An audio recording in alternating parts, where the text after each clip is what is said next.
minha proposta, então, é falar sobre arte e simbolismo na imaginária cristã, do que já temos falado, aliás, a última aula do nosso curso de pós-graduação nesse mesmo tema foi no último sábado. Então, é uma das disciplinas que eu leciono no curso de pós-graduação de História da Arte Sacra da Faculdade São Bento, aqui do Rio de Janeiro. Então, para falarmos de uma obra, seja ela qual for, não podemos nos esquecer do contexto em que essa obra foi concebida, o contexto para o qual ela foi concebida, né? Então, temos que começar pelas escolas, duas escolas de interpretação bíblica. Temos a escola de Antioquia, lá dos primeiros séculos do cristianismo, é uma escola que se preocupou em interpretar a Bíblia no sentido literal, ao pé da letra, né? Ao passo que a escola de Alexandria se preocupou mais por uma simbologia, chamada escola das alegorias. E também, nesse método de alegoria, de simbolismo, entra a prefiguração do Cristo, de toda a revelação, de toda a Sagrada Escritura, do Antigo Testamento, como um reflexo do que haveria de acontecer na nova era com a encarnação do Verbo, com a vinda de Cristo. Temos que considerar esse período do século XVI ao século XVIII, um período do pensamento iluminista, portanto, um período racionalismo, não se pensava muito na alegoria, na imagem, no simbolismo, então era realmente um pensamento muito racional. E logo depois, no século XIX, então, surgiu o romantismo, e com o romantismo a volta do simbolismo. Tivemos o cume dessa era do pensamento iluminista com a Revolução Francesa, e com a Revolução Francesa, então, logo depois da Revolução Francesa, que acabou, a Revolução Francesa era realmente esse ideal desse pensamento racionalista. Então, depois, no século XIX, começa essa ideia do romantismo, portanto, o romantismo está vinculado ao simbolismo. Então, o que havia se afastado um pouco na igreja, que a igreja tentou muito durante o século XVII e XVIII tratar com esse simbolismo, agora voltou de maneira extraordinária no século XIX. O iluminismo, depois a Revolução Francesa, foi como uma poda da igreja. A igreja que foi podada e que agora, no século XIX, então, ela pôde retomar o seu vigor e o seu simbolismo, a sua liberdade de expressão. Nós podemos estudar a imaginária cristã através de outras técnicas, de outras metodologias, mas eu abordo particularmente, baseado em outros autores, a linha iconográfica, que analisa mais os aspectos formais, né? O que importa é a forma e fica só nisso e acabou. Ao passo que temos também a linha iconológica, que é aquela linha que vai se preocupar com o aspecto social no contexto no qual e para o qual aquela peça foi criada, foi desenvolvida, foi encomendada. Então, a linha iconológica, ela envolve os comitentes, as pessoas que encomendaram, a pessoa que encomendou a obra, fosse uma irmandade, fosse uma ordem religiosa, fosse uma paróquia, fosse os comitentes, então, estavam envolvidos com o construtor, com o artista, com aquela pessoa que executaria a obra. Então, tudo isso faz parte desse contexto vital da obra.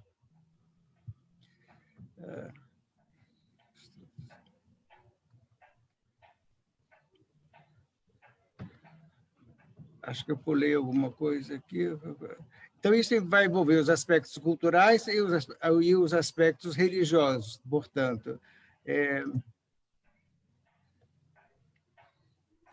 importante chamar a tradução da imaginária, às vezes alguns não estão acostumados com esse termo de imaginária como reprodução imagética, fica muito no pensamento do imaginário, no pensamento. Então, no Ocidente tem se utilizado muito essa questão da imaginária como reprodução imagética, para não se confundir com a iconografia propriamente dita, que é a iconografia oriental, a reprodução dos ícones, que para nós ocidentais consideramos apenas como pintura, mas na teologia oriental é mais do que uma pintura, é uma escrita, não tem diferença.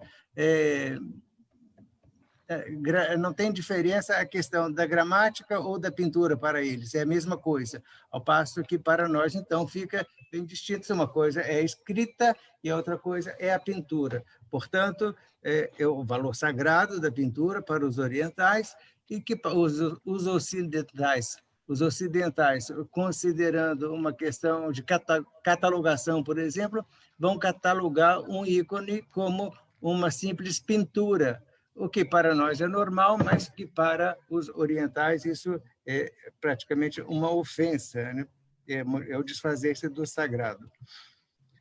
Então, exatamente isso, é a questão da imagem, para tratarmos das imagens em geral, seja ela de que técnica for, escultura, pintura, vitral, seja ela do que for, e o ícone, então, preferível deixar apenas para a iconografia oriental, para não haver confusão nessa acepção de palavra, do que é o ícone, porque às vezes falamos iconografia, estudo da iconografia no Ocidente, que engloba toda a reprodução imagética, quer pintura, quer escultura, e vitral e toda a técnica de reprodução imagética.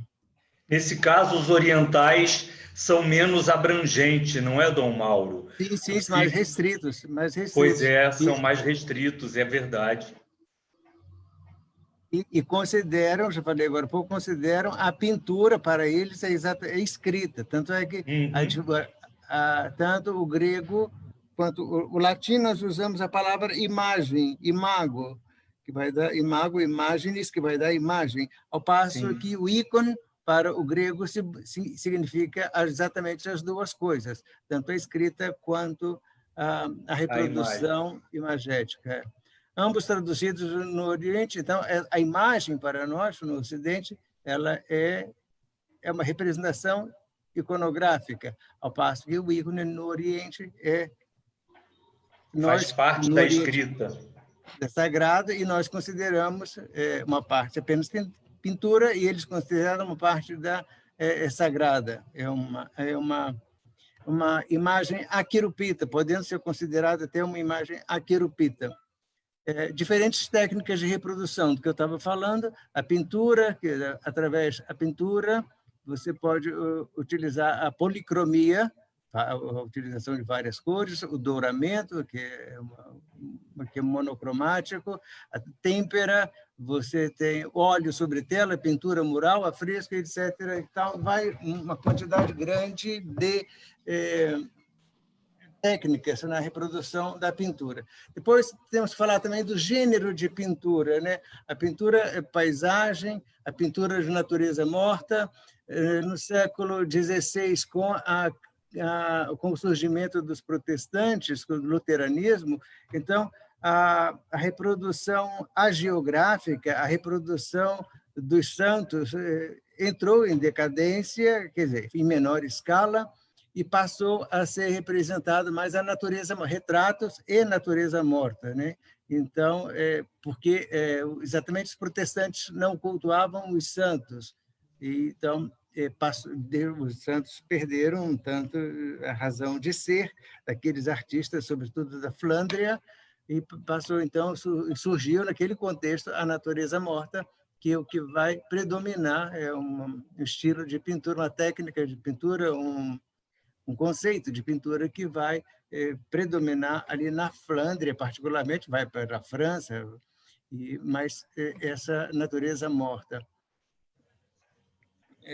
Natureza morta, pintura abstrata, retrato, iluminura e etc. E tal. Então, tudo isso entra como pintura. Depois, a escultura. Temos a escultura, que não podemos deixar de falar como a escultura, a reprodução através da modelagem, da encolagem, o relevo, a porcelana, o barro cozido, o terracota, estuque. Então, uma série de maneiras de reproduzir essa escultura. Aqui no Brasil usou-se muito o barro e a madeira, né? Na imaginária católica. Sim, sim, sobretudo o barro, mais no século XVII, e depois, então, predominou a partir do século XVII, do século XVIII em diante, prevaleceu a madeira. Aqui nós temos uma pintura no Alto Tempera, do Alto da Boa Vista, é uma pintura parietal, do Alto da Boa Vista, os boironenses, os monges que vieram de Boiro para a restauração da Congregação Beneditina do Brasil, que começou em 1895 pelo Mosteiro de Olinda e chegou no Rio de Janeiro em 1904. O Rio de Janeiro, sendo muito quente no verão, Dom Gerardo Vancalum comprou, então, uma casa no Alto da Boa Vista, uma casa de férias para os monges. E depois, essa casa de férias tornou-se a casa de estudos da Congregação Beneditina do Brasil. Então, foi preciso construir. Construíram o alojamento, que depois acabou sendo internato, e construíram também a igreja. Essa pintura está no quarto dos meninos, e o contexto. Então, esses boironenses que vieram, a arte boironense foi uma arte desenvolvida por Desidério Lenz, que foi um oblato beneditino da abadia de Boiron, e ele já era artista antes de entrar para o mosteiro. Ele não foi monge no sentido estrito da palavra, ele era um oblato, uma espécie de ordem terceira, mas que vivia no próprio mosteiro. E ele desenvolveu esse estilo de pintura, recorrendo à pintura e à arte egípcia, à Mesopotâmia, e a arte antiga, e a partir da matemática, né? Os números, o encontro com Deus se dá através dos números. Então, ele desenvolveu essa técnica e chegou no Brasil. O mosteiro de São Paulo, São Bento de São Paulo, é o único mosteiro totalmente construído já segundo esse estilo desenvolvido por Dom Desidério Lenz, e porque o mosteiro de São Paulo não chegou a ser construído em pedra e cal, foi construído em sopapo, em técnica de sopapo, pilão de taipa. Então, o mosteiro ruiu. Quando os beneditinos alemães chegaram, então teve que reconstruir o novo mosteiro. Foi quando Dom Miguel Cruz, então, construiu o mosteiro por volta de 1912, e depois, por volta de 1920, veio o Dom Adalberto Grensch, com um irmão, que me foge o nome agora, com um outro monge, não sacerdote, e para pintar a igreja de São Paulo. E com isso, logo depois vieram para o Rio de Janeiro também. Então, esse contexto, o contexto do Bom Pastor, o Bom Pastor é uma expressão, o próprio Cristo se apresenta como o Bom Pastor, é um texto lá do Evangelho de São João, e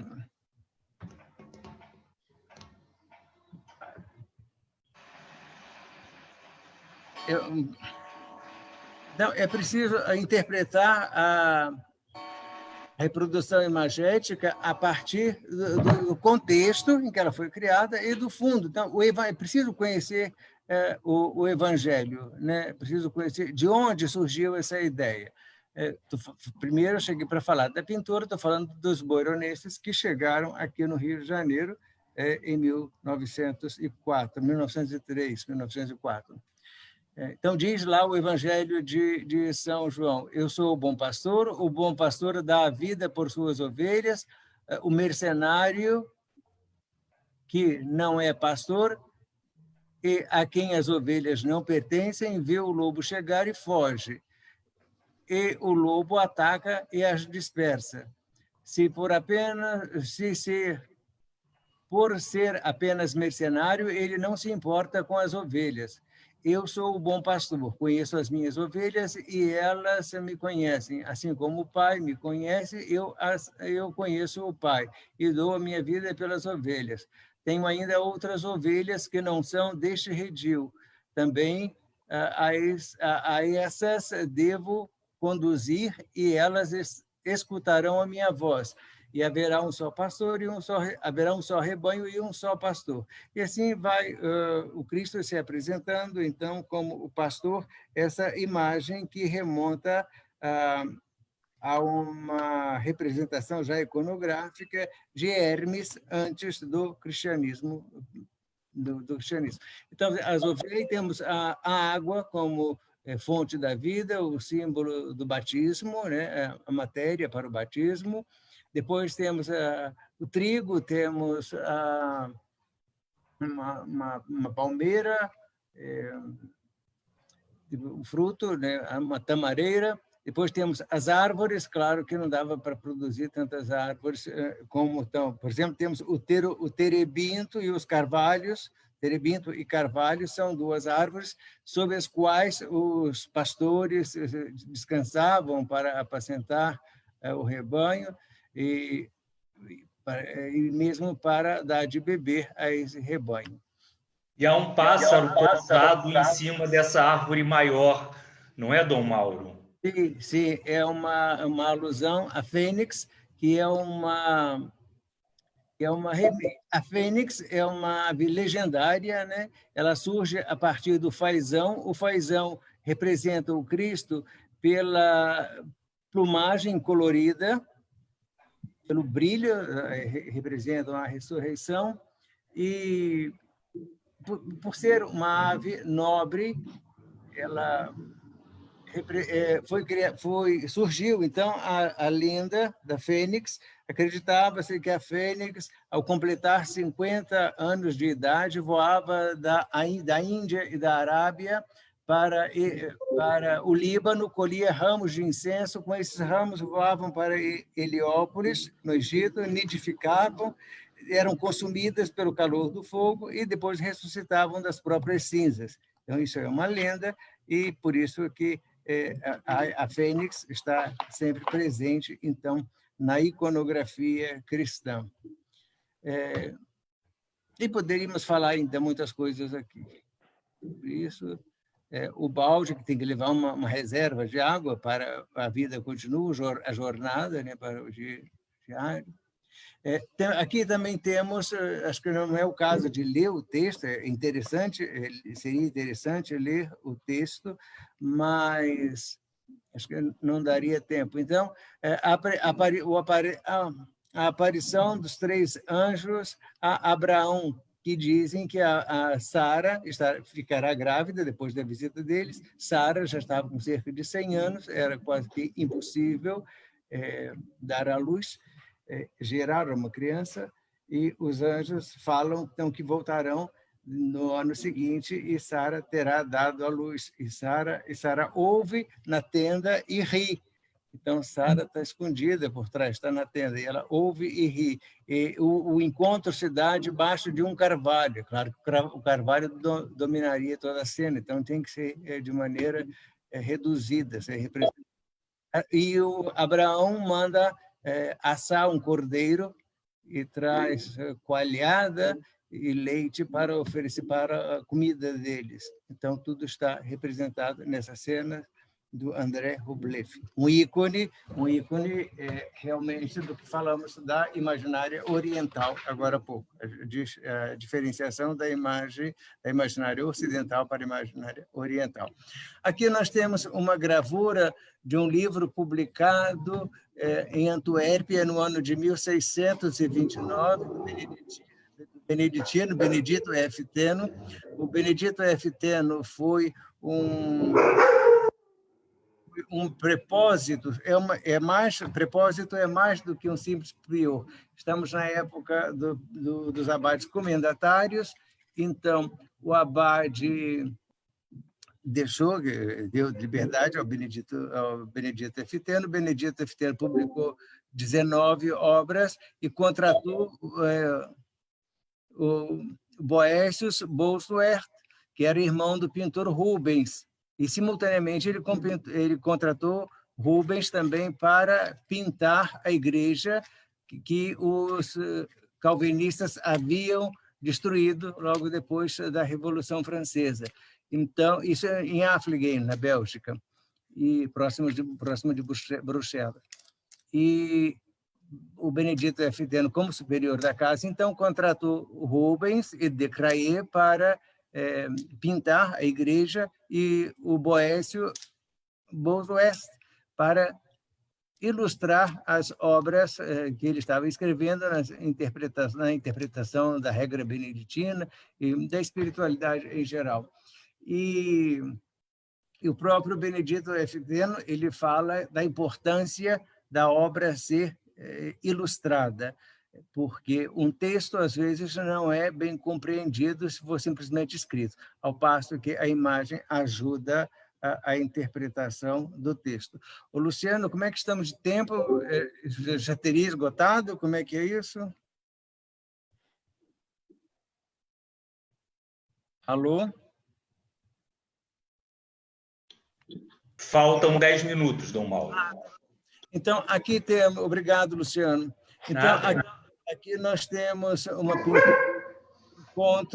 o encontro de Maria e Isabel, José e Joaquim, Zacarias, profeta Zacarias, o mais velho, né? Então, essa é uma pintura que eu falei agora dos boironenses que chegaram e pintaram a abadia de São Paulo, São Bento, em São Paulo, Nossa Senhora da Assunção.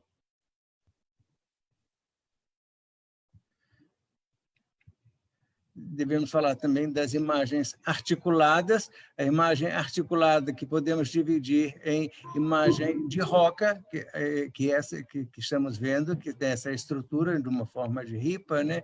E a imagem de vestir, ambas são imagens de vestir, tanto a imagem de roca quanto a imagem propriamente dita de vestir. São imagens articuladas, que foram proibidas pelas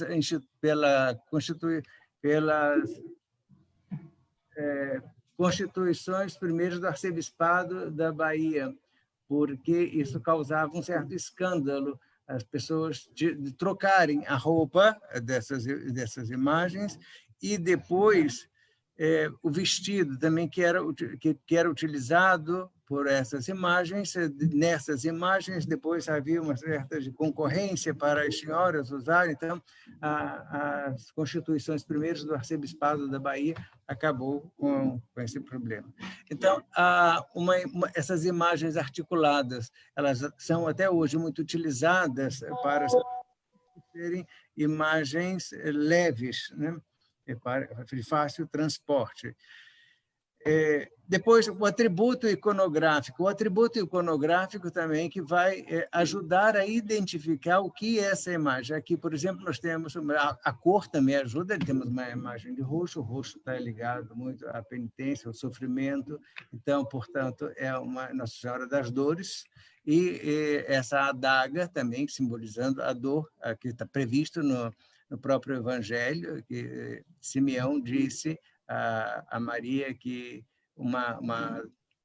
um punhal, uma espada de dor haveria de transpassar o seu coração, que seria exatamente com a morte de Cristo, né?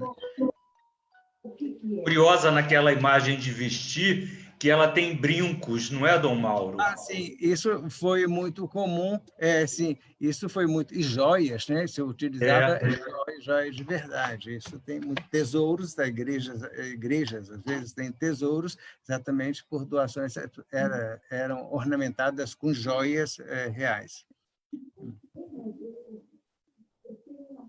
Não podemos esquecer dessa matriz judaica, né? Porque o cristianismo veio da origem judaica, por isso que eu falei lá no início, essa questão da interpretação da Sagrada Escritura, a interpretação literal e a interpretação alegórica. Depois, no próprio judaísmo, se você levar em consideração, o texto é um texto ricamente... você consegue mentalizar as imagens reproduzidas no texto da Sagrada Escritura. Então, tem um simbolismo muito forte. Então, embora se tratando de um texto literário, mas você consegue visualizar mentalmente o contexto em que a cena é descrita.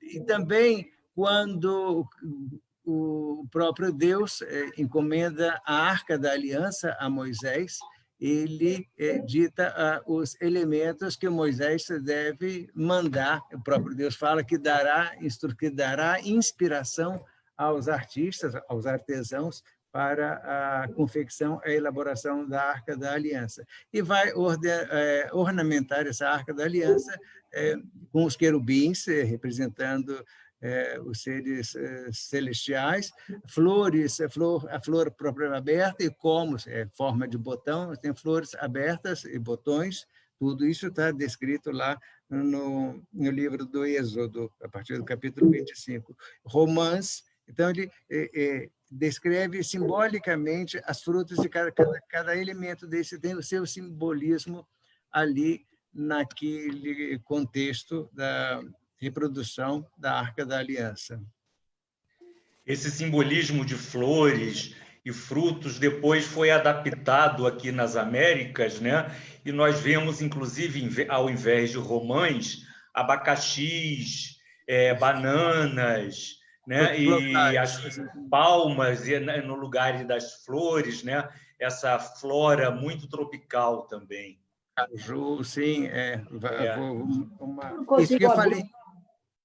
O caju também foi muito usado.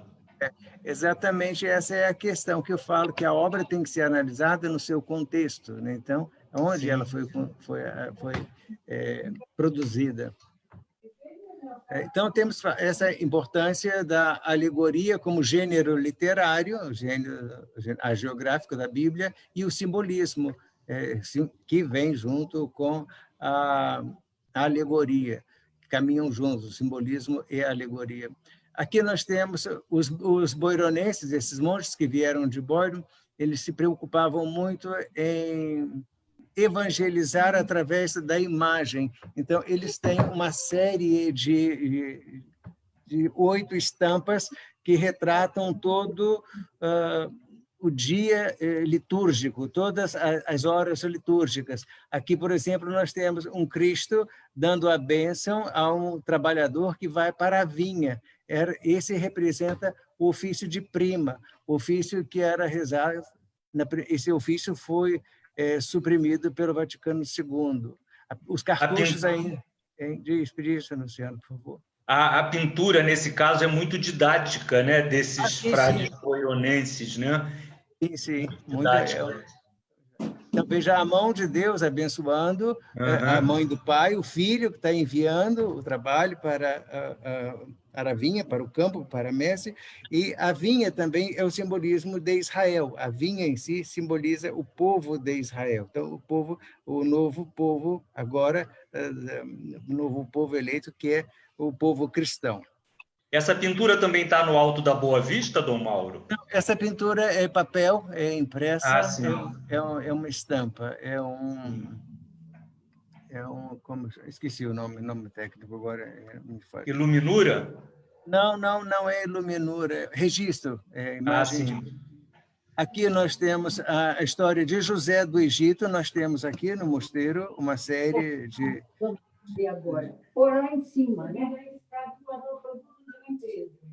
História de José de Egito, que é jogado no poço e depois é retirado e vendido para os madianitas e foi levado como escravo para o Egito e depois salva os próprios irmãos. Não dá tempo de eu contar a história toda, porque a história é um pouco grande.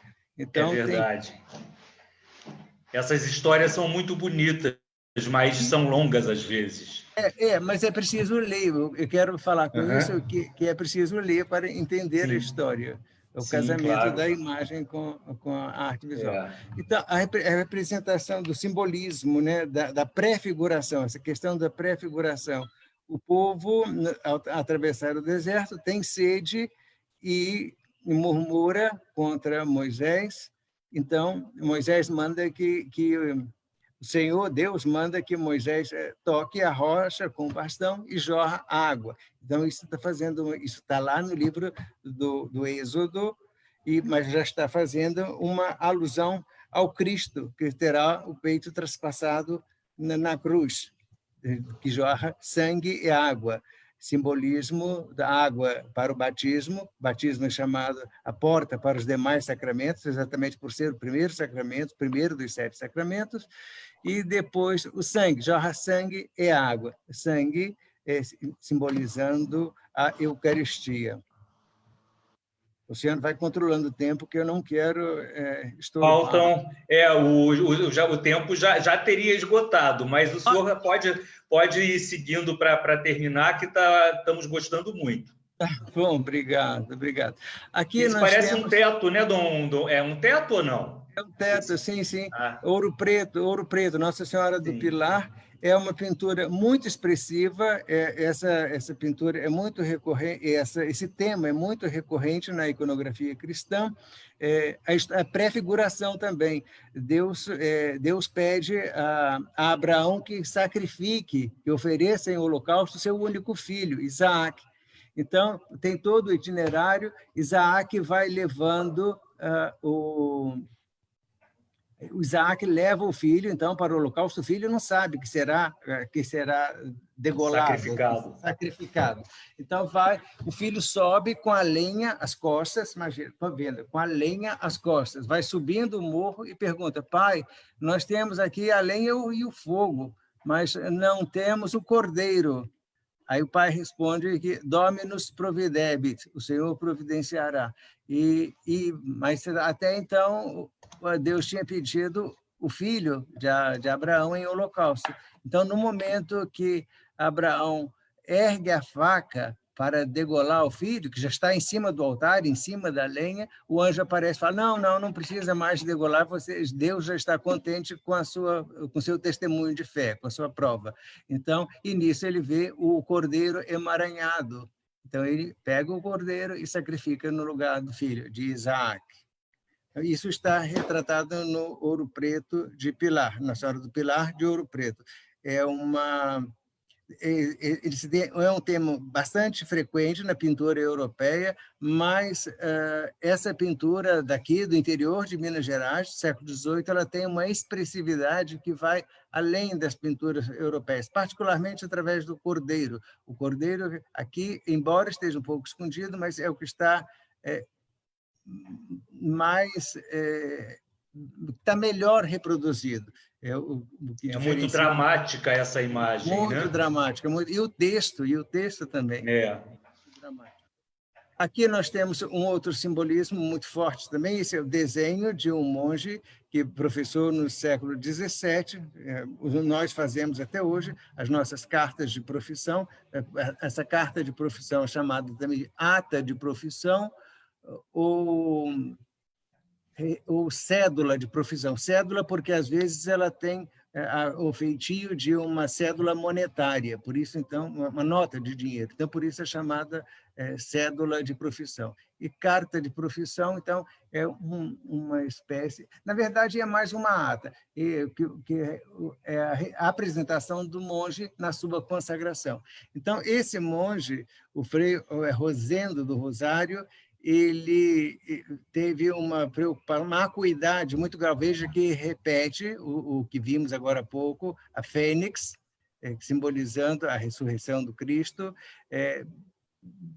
Tem uma série, tem a pomba, que simboliza o Espírito Santo, e depois tem a abelha, que quase ninguém consegue observar, mas tem a abelha que está intimamente ligada com a ressurreição de Cristo. É um simbolismo da vida monástica. A abelha vive em comunidade, no interior, seja no interior de uma madeira, seja no interior da terra. Ela tem a sua colmeia, então está trabalhando e cantando, como se fosse o ora et labora, como os monges, e depois também simboliza todos os cristãos. E eu trabalho com a iconografia desses monges, e tem um caso que eu acho muito significativo, porque, veja, esse aqui trabalhou com folha de acanto, o acanto que simboliza morte e ressurreição também, que simboliza a ressurreição, porque ele é muito utilizado nas lápides sepulcrais, onde os corpos estão aguardando a ressurreição, e simboliza também a imortalidade, porque ele é utilizado contra o veneno da cobra e do escorpião. E esse monge foi um monge que se dedicou à vida do campo. Ele vê que tem uma cultura bastante desenvolvida e, no entanto, foi cuidar de fazendas, foi ser um agricultor. Temos mais 5 minutinhos, Dom Mauro. Está ótimo. O problema é que é um tema muito grande. Eu fico preocupado. É verdade. Deu ponto final. Bata o martelo daqui a pouco, por favor. Então, o cristianismo, temos que sempre relembrando a origem do cristianismo, que veio. O Cristo era um judeu, né? Então, o cristianismo que vem do judaísmo. E quando Deus diz no livro do Gênesis que fez o homem à sua imagem e semelhança, ele fez já pensando no filho que ele haveria de enviar. Pela imagem, nós nos identificamos com Deus através do corpo. Seria o corpo que o Filho adotaria ao longo dos séculos. E depois, o que nos faz semelhante a Deus é o Espírito, né? Porque Deus insuflou na narina do homem o seu Espírito. Então, é o que faz. Temos a distinção de espírito e alma. A alma é aquilo que faz com que a coisa seja o que é. Um cachorro tem alma de cachorro, é o que dá forma ao ser. O cachorro está latindo. E depois o espírito, então, é a parte divina. Então, a alma dá forma, então a alma que está vinculada ao corpo, e o espírito é aquilo que faz a semelhança de Deus, imagem e semelhança de Deus.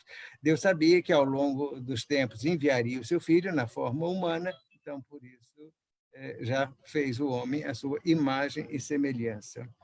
E a característica física do Cristo nessa cruz está bem judaica mesmo, né? Ele está mais moreno, está mais de acordo com os judeus, que me parece eram da época.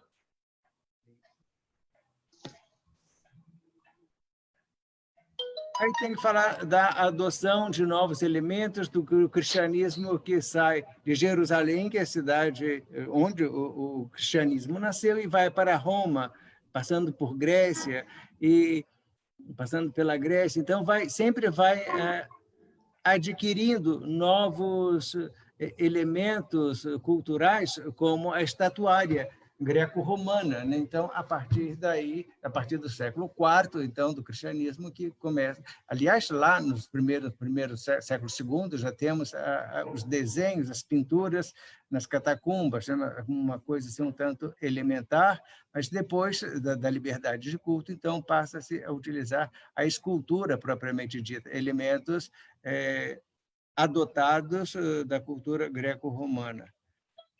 É importante saber a questão da latria. Latria é um culto que se presta somente a Deus. É uma adoração.